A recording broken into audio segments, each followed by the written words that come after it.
Hey, we just have one update to talk about. We have a new card coming to the limited time mode Sanctum Showdown, and I want to talk about the state of Snap and how playing it recently just hasn't been fun for me. But first, Spider-Ham. He's now a 1/2. Replace the text of a random character in your opponent's hand with Oink. So that essentially just wipes the text from a random card in your opponent's hand, making it a vanilla stats card. Now onto Sanctum Showdown, another limited time game mode this month, and the first skill card that you can actually add to your starting 12 card deck will be a reward, Astral Projection. The thing that Doctor Strange does in the comics and movies. In Marvel Snap, Astral Projection is a 3 energy card that reads, on reveal, copy the text of an on reveal card in your hand. So you can't target which on reveal card to copy, so there's the randomness of that. And because it's a skill and it banishes itself after being played, right? You don't want it copying cards that remain on the board, like Black Panther. So we're talking about cards that give you a benefit outside of its own power. Cards like the Hood, Shang-Chi, Ironheart, Surfer. You get the picture. Okay, so the only time I've really spoken about this is on stream, and look, generally I try to stay positive about this game, right? Look, I love Snap. It's a great card game with characters that I love. And in the past, Snap has made some missteps. Card acquisition, that was a huge problem, but they always seem to course correct.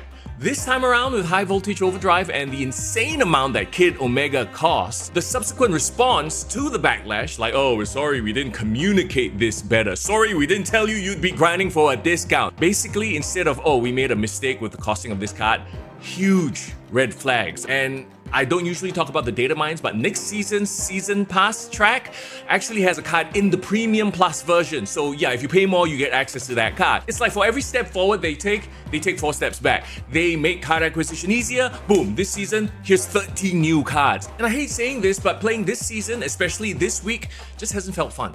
It's felt ick, it's felt like work. And again, I love the game. I love creating videos about the game. I'm a huge Marvel and card game nerd. So seeing Second Dinner do this really breaks my heart, because as gamers, we've all seen this coming. We know what's down the road. Companies start squeezing too hard on the monetization, making everything a grind instead of putting resources to make the game fun and engaging, new modes, that kind of stuff, right?